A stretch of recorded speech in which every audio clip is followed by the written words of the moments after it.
Yo, what's good YouTube, man? It's Gabriel, just on Fan TV, man. Back after the video, like the content in this video, go ahead and smash that like button, the content in this channel. Go ahead and subscribe, man. Look, Ravens versus Cowboys game status, right? We'll talk about who's playing, who's not. Ben Cleveland and John Harbaugh, and we'll talk about Justice Hill signing a new contract extension today with the Ravens, right? So that's what we'll talk about. So let's get to the game status, right? So only person on here on the Ravens injury report that is listed as out is solid offensive lineman, right? So saying he's been going through something personal this entire week, so hopefully everything's okay with him, family, whatever the personal reason may be. Hopefully everything's all right, but he's not going to play. He's out, okay? You got three guys that are questionable. You got Deontay Hardy, David Ojabo, and Nate Wiggins. So Hardy and Ojabo both practiced in full today, so it seems like they'll go on Sunday. And Nate Wiggins was limited, but he went from DNP to limited, so it was a little bit of progression there, right? He had another Ravens player in a car accident. He was in a car accident a couple weeks ago or a week ago at this point, right? So hopefully he'll play. The Ravens need help in the secondary at this time, right? We know that the unit that we expected to be the main strength of the Ravens defense hasn't been that so far, right? And it's not the podcaster that y'all blaming, right? Marlon has actually been pretty good this season, right? We need some of the pieces around him to actually play better, right? So I see a lot of people, that guy yelling at Marlon outside the stadium, all kinds of stuff, right? We need to direct that. We need to direct the energy to the players who are actually not playing well. And Marlon Humphrey isn't one of those guys. He's playing pretty well. So, but yeah, that's the game status right there. So guys that's on the injury report that's going to play: Jalen Armour-Davis, Kyle Hamilton, Disa Isaac is on here, so we might see some of Disa Isaac. He's been kind of a healthy scratch to start the season. Ronnie Stanley and Kyle Van Noy, right? So, a lot of guys that the Ravens are going to need to play. A lot of guys that we can see. Maybe Disa Isaac can. The Ravens pass rush unit got the point that we thought might be one of the weaker points of the defense. Actually, has been really good, especially with a guy like David Ojabo and Odafe Oweh looking like he actually is hitting that breakout that we've been waiting for. So, 2.5 sacks last week versus the Raiders, right? So, that's the Ravens game status versus the Cowboys.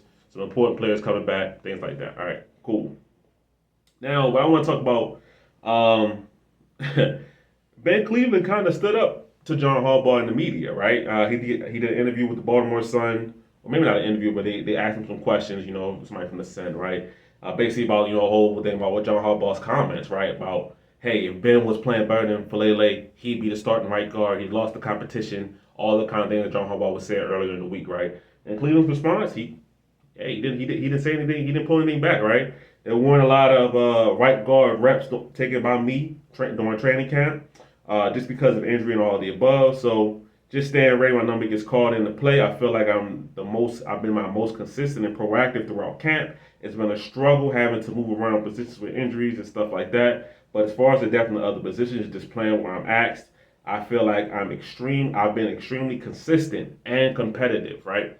So I'm glad Ben Cleveland was able to voice his opinions in the media, right? So, because he's right. I mean, I was going to say something else. There's no really no other way to say it. He's right. Because when you look at all the reports throughout training camp, it was, Linderbaum went down with the injury and missed a good majority of training camp, right? Obviously, he's healthy now. He's playing.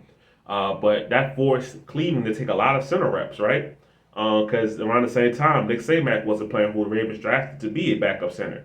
They were trying out Patrick McCurry at right tackle, so he's not taking center reps as he might usually do in the past, right, as that backup swing offensive lineman kind of role. So Ben Cleveland is forced to move around and play a position that's not natural to him, right, instead of the right guard competition, which, if we're being honest, wasn't a competition. The Ravens had this false idea and pretty much handed the job to Falele, right, who has struggled throughout the first 2 weeks of the season. Has he been 100% bad? Of course not, right? He's an NFL player, right? He's not going to give up a sack or give up a pressure, every single play. But the bad moments have been really bad, right? Sometimes guys get around too quickly down his edge. Somebody tries to bull rush him. He can stand firm. He's, 6'8", 6'9", 300 and whatever, right? So, but that quickness, that mobility, that's been a real cause of concern for Falele, right? Or Falele, right? So, with Cleveland, I would like to see him get a shot to play because we need to see something different, all right? And I forgot, someone else made a great comment, right? Like, I'm way too invested in the Ravens' backup right guard, I shouldn't be this gung-ho about Ben Cleveland because it's not like he's some amazing player, right? But that's not really the point. The point is that he's better than Daniel Falele. That's the point, right? He doesn't have to be an amazing player. He doesn't have to be a Pro Bowl, All-Pro right guard. He just has to be somebody who is better and more trusted to play that position. That is his natural position, okay? And, maybe, John Harbaugh and his stubbornness, maybe something got through, right? Because when he did a interview, I believe today, right, he has his pressers after practice and everything like that. Maybe some changes will come to the offensive line, right? He said that I think the offensive line is going to play great, and you will probably see some different guys in spots. That is a major difference between the attitude. If you watch that Monday press conference where John Harbaugh was very, very direct and adamant about Cleveland this, Cleveland that, he didn't play better than Philly. If we review the tapes and he's coming in and he's playing better, he's practicing better, he'll get the spot, right? Now, for all we know, this guy had nothing to do with Daniel Falele. He could be talking about Roger Rosengarten coming in for McCary, right? For all we know, right? But it seems like there will be some changes along the offensive line. And the Ravens need to do what they can to keep Lamar Jackson upright, okay? Lamar Jackson, they spent a major investment on him, right? Which they should have done. He's one of the 2 to 3 best quarterbacks in the NFL, all right? Bar none, no question about it, okay? So the Ravens need to have that investment. And if you're going to pay your quarterback, you need to get your offensive line right, okay? And having a guy who's experimental at this position, to me, is not how you get the offensive line right. It's not how you protect your quarterback, okay? So we'll see what changes John Harbaugh is talking about because we know anything about John Harbaugh. He'll say a lot of things and then nothing gets changed, okay? So he's definitely an actions speak louder than words kind of guy. So I need to see the actions behind the words. Okay, so these different guys in different spots could be, even this I'll be okay with. You start Roger Rosengarten at right tackle, you bump in McCary to right guard. Even that I'm okay with, right? Because McCary I think is really good from that interior spot, whether it's either guard or playing center, right? So I'm fine with that. Okay. But we'll see what these different spots, these different changes are. Hopefully, it's something that's going to help Lamar Jackson out and help this Ravens pass game to be able to so Lamar Jackson can trust it and make some passes down the field, right? Of course. All right. And then last thing, right? Justice Hill, right?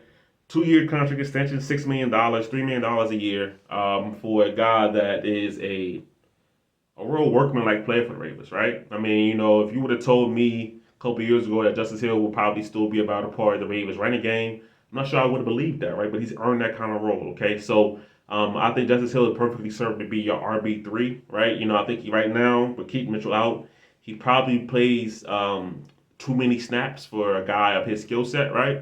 But when he does play, he doesn't make any glaring mistakes, right? The biggest knock on Justice Hill was his pass protection, right? But this year and even the end of the mid to end of last season, it really picked up and got better. I mean, just week 1, we saw him really stonewall Chris Jones twice, right? Now he shouldn't have been in that position. Lamar Jackson knows that. We all know that, right? He shouldn't have been in that position, right? Whatever was the call that was made, that's a mistake, right? But he did it, okay? So, but when Keith Mitchell comes back, he'll be RB3, but that means that he'll still be a contributor on special teams, whether that's punt return, probably not punt return, but whether that's running down the field, gunner, whatever the case may be. Justice Hill will be a part of Ravens for the next 2 years, and I don't mind the move at all, right? I think it's a good deal, $3 million a year for a running back that you trust, that is going to do the right things at the right time. Justice Hill, like I said, he's become one of the Ravens' most probably trustworthy players, right? And before that just wasn't the case, right? You would have your ups and downs with Justice Hill, but he's been a lot more stable over the last 2 years, right? So for a guy that the Ravens can use, that's very effective, I like the deal. I'm a fan of it. So give me your thoughts on what we talked about in this video. The Ben Cleveland and John Harbaugh, the Justice Hill contract, right? Let me know what you think about it. I can apply the comments. So Y'all have a great day. Scared to Fan TV. I'm out.